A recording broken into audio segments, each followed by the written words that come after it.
When we started to look into genetically modified foods, we kept coming across a company named Monsanto, who also happens to be the world's largest biotechnology company and the world's largest manufacturer and distributor of genetically modified seeds.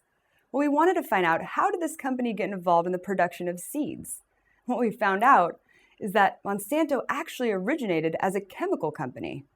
In fact, they've been responsible for some of the most historically significant chemical products, such as Agent Orange, a chemical used during the Vietnam War as part of the U.S. military's herbicidal warfare program, and DDT, a pesticide banned in the United States because of its link to cancer and threat to birds of prey, namely the bald eagle.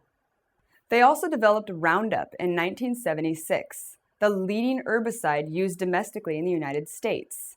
So how did a chemical company get involved in making food? Well, in 1981, Roundup became Monsanto's most profitable product and continued to grow in sales. And at the same time, biotechnology was set up as Monsanto's main research focus.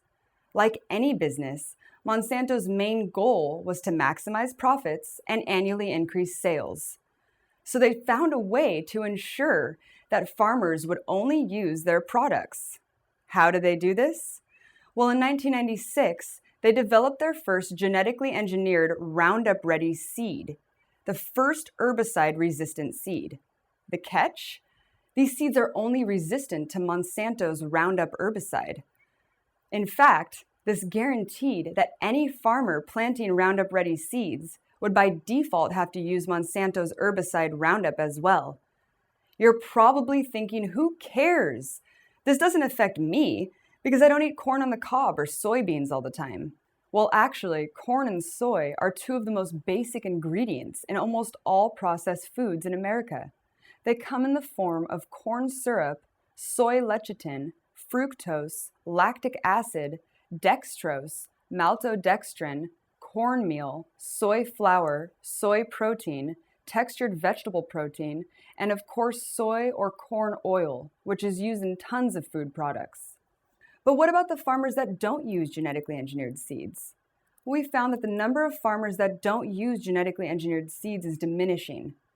One of the most controversial issues surrounding Monsanto is the legal action that they take against small farms.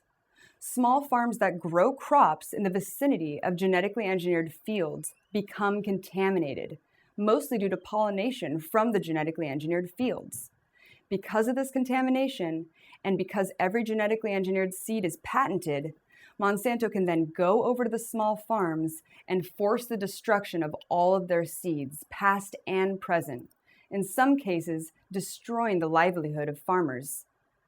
In fact, there are many cases pending against small farmers, and Monsanto has a budget of $10 million a year devoted to prosecuting them.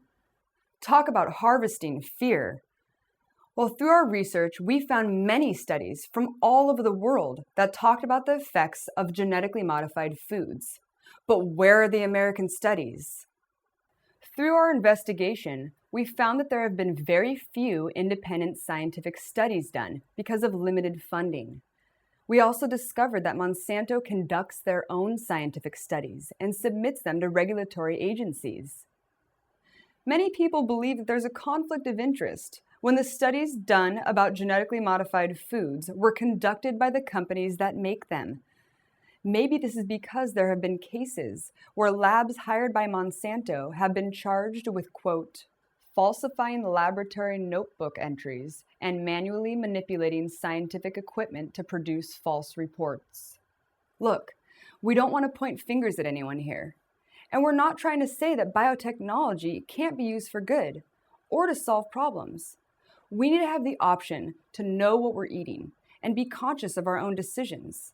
It's as simple as that.